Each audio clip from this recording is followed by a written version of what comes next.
Et tous ensemble, vous aussi, derrière votre écran, Anne, il est où ? Visiblement pas là, Alexandre Loukachenko. Quelle crédibilité a donné aux rumeurs les plus alarmistes ? Il y en a beaucoup sur son état de santé actuellement. Ce qui est certain, c'est que l'on n'a pas revu Sylvia Mikon, le président biélorusse, depuis les fameuses cérémonies du 9 mai à Moscou. Et il y a beaucoup de rumeurs, on le disait, sur son état de santé, voire même plus. Oui, on avait beaucoup parlé de ces hypothèses autour de son état de santé. La semaine dernière, le président biélorusse n'avait pas assisté à tous les événements du 9 mai à Moscou. Il n'avait pas déposé des fleurs sur la tombe du soldat inconnu avec les autres dirigeants de la CEI, il n'a pas assisté non plus à un repas avec Vladimir Poutine. Et puis, on avait vu ce fameux bandage autour de sa main, de son poignet, un bandage qui avait donné lieu à toutes les spéculations. On le voit là un peu plus précisément. À Minsk, quelques heures plus tard, le président biélorusse n'avait même pas pris la parole pour les cérémonies du 9 mai.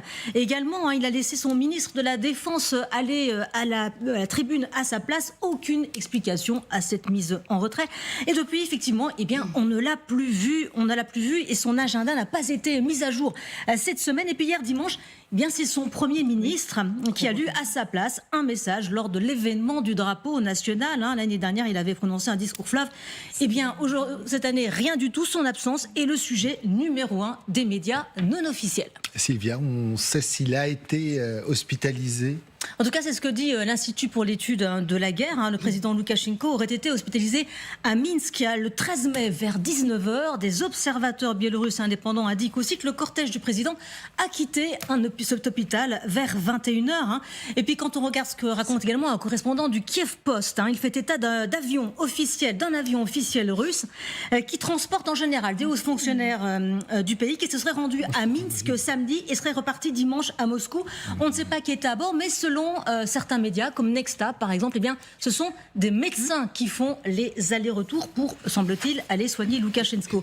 Les rumeurs, en tout cas, vont bon train, car qui pour remplir... Pire moment, mais quelque part, on a l'impression qu'on essaye de discréditer ou donner un autre visage de Volodymyr Zelensky. Je crois que ces révélations, un certain état de pensée à l'intérieur de la sphère de décision américaine, ça en dit beaucoup de la sphère de décision, et on le sait en particulier parmi les militaires de haut rang américains. Il y a un scepticisme à l'égard du débouché total de cette guerre, de la façon dont elle va se terminer, et du comportement de M. Zelensky, qui peut être jugé agressif, même par rapport aux Occidentaux. Par exemple, il n'a pas hésité à mettre en cause, à une certaine époque, Emmanuel Macron, parce qu'il le trouvait pas assez coopératif.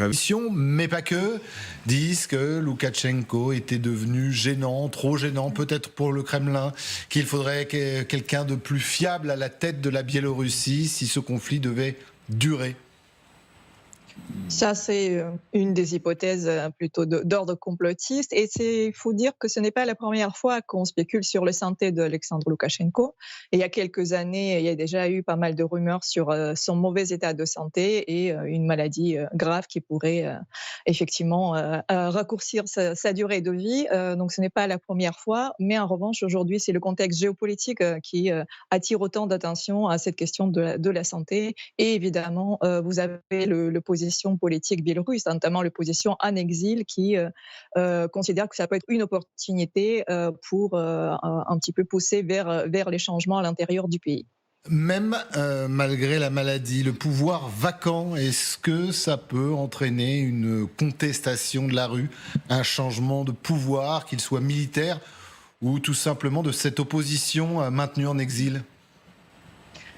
Si vous m'aviez posé cette question il y a 3 ans, j'aurais dire c'est probable. Aujourd'hui, dans le contexte des répressions que la société biélorusse a subies depuis 2020, il est extrêmement difficile d'envisager une mobilisation massive. Donc, et surtout la présence des troupes militaires, ou en tout cas une partie des forces militaires russes qui étaient actées depuis l'année dernière sur les territoires biélorusses, diminue aussi toute possibilité, si vous voulez, de mobilisation déjà à l'intérieur des pays, mais aussi une hypothèse d'intervention, par exemple, des forces militarisées de l'opposition biélorusse. Donc finalement, ce scénario est peu probable, et il faut savoir que Loukachenko malgré cette personnalisation de pouvoir, dispose quand même de quelques institutions, notamment comme le Conseil de sécurité nationale, qui prendrait le relais en cas de sa disparition.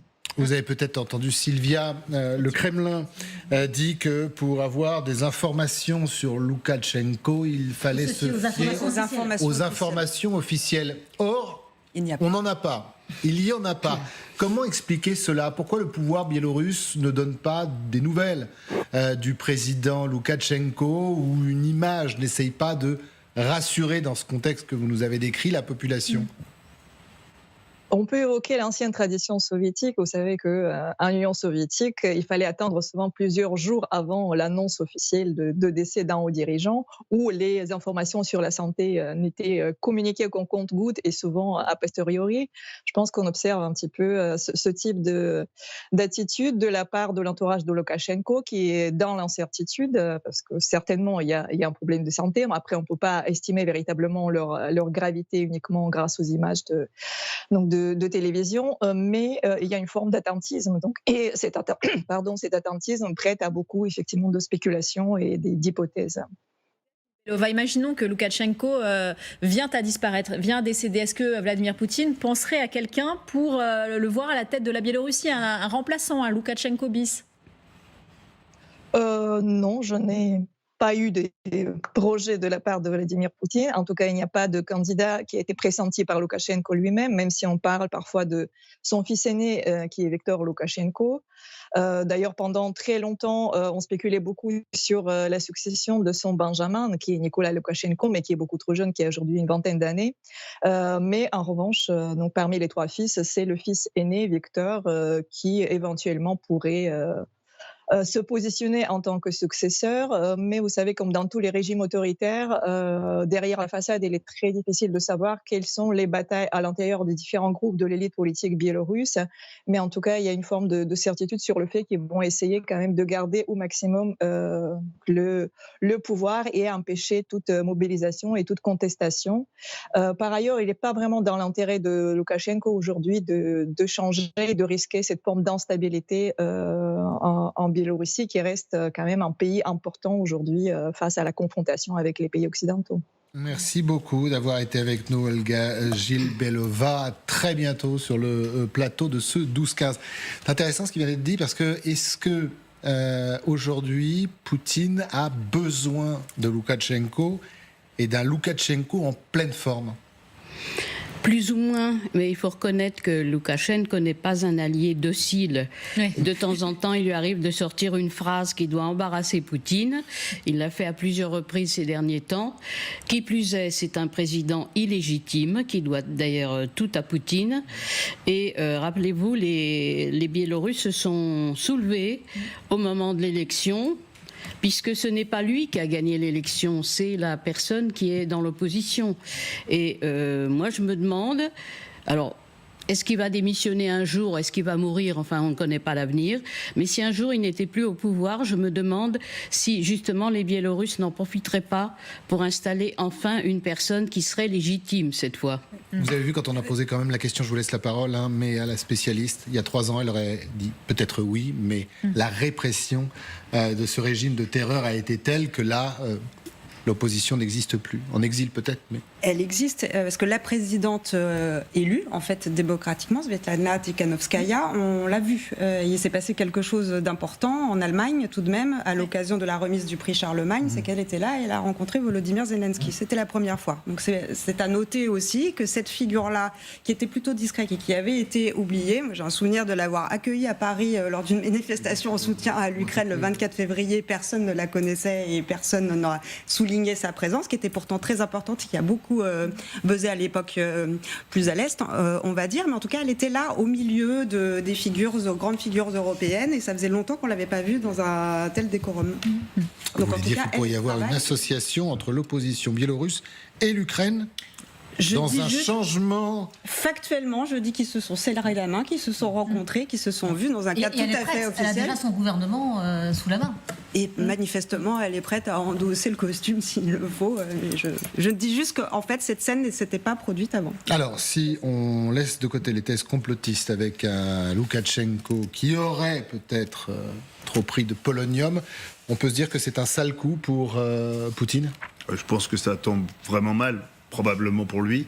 Loukachenko, il faut se souvenir, c'est l'un des rares pays qui a voté toutes les résolutions aux Nations Unies pour soutenir Poutine depuis le début de la guerre, avec la Syrie, la Corée du Nord. Bon, donc c'est vraiment, et je pense que ce qui a été dit est juste, c'est-à-dire que c'est un allié qui n'est pas facile à manœuvrer. Je pense il faut se souvenir que c'est le dernier dirigeant communiste des années 90 qui soit encore en fonction. C'est lui qui a négocié en 1990 la souveraineté de la Biélorussie vis-à-vis d'Eltsine et vis-à-vis du président ukrainien, de ce qui allait devenir le président ukrainien de l'époque. Et donc, Loukachenko, c'est un homme de l'ancien monde, de la guerre froide, formé dans cette période, qui s'est maintenu au pouvoir effectivement avec un régime dictatorial. On l'a vu au mois d'août 2020, à la suite de la répression des manifestations de démocrates, qui ressemblaient à Médène, d'une certaine façon. Et aujourd'hui, je pense que rien n'est prévu dans la succession à Minsk, si jamais il devait décéder. Et donc pour Poutine, c'est un vrai sujet. Thomas, la Biélorussie, c'est aussi la base arrière de Moscou aujourd'hui dans cette guerre. Une des bases arrière. Une des bases arrière, oui, ça fait partie des éléments tactiques qui ont joué, notamment au tout début de l'invasion, pour pouvoir passer sur le territoire biélorusse. C'est pour ça que c'est, à mon avis, un peu un triple défi qui va embarrasser beaucoup de monde, et plus que simplement la Russie. Évidemment, au premier chef, c'est un défi pour Poutine, puisque c'est peut-être un vassal difficile à manœuvrer, mais ça reste un vassal sur lequel il a pu compter avec les différents coups de communication qui ont été faits, le fait de pouvoir poster en Biélorussie notamment des forces nucléaires aériennes. Tout ça a fait partie de son narratif menaçant sur le plan nucléaire. C'est aussi un défi, plutôt un moment de vérité, je préfère ce mot-là, pour l'opposition démocratique biélorusse. Moi, je suis bien incapable de vous dire ce que l'opposition démocratique biélorusse sera en mesure de faire. Mais en revanche, représente ça, j'ai pas trop de doutes parce que je pense que ça a été démontré. Mais ce qu'elle est capable de faire, c'est un petit peu différent. Ce que je peux vous dire, c'est ce que j'espère. Et j'espère qu'elle sera équipée, pas seulement par elle-même, et je vous laisserai comprendre le sous-entendu de ma phrase qui est plus que visible, pour pouvoir représenter une alternative à Loukachenko. Et dernier point, ça reste, et c'est la conséquence de tout ça, aussi un défi pour l'Union européenne. On parle là d'un État quasi voisin qui a manœuvré sur la frontière des tensions à coups de boutoir migratoire, comme on pourrait appeler ça. Et un régime aussi instable à nos portes, c'est un régime dont il faut pouvoir anticiper l'effondrement, surtout si Poutine a en tête de suppléer à Loukachenko un vassal tout aussi redoutable que il a même plus que ça en tête, parce qu'il voulait récupérer le pays, l'annexer totalement. Voilà. Et ça, c'était il y a encore quelques semaines.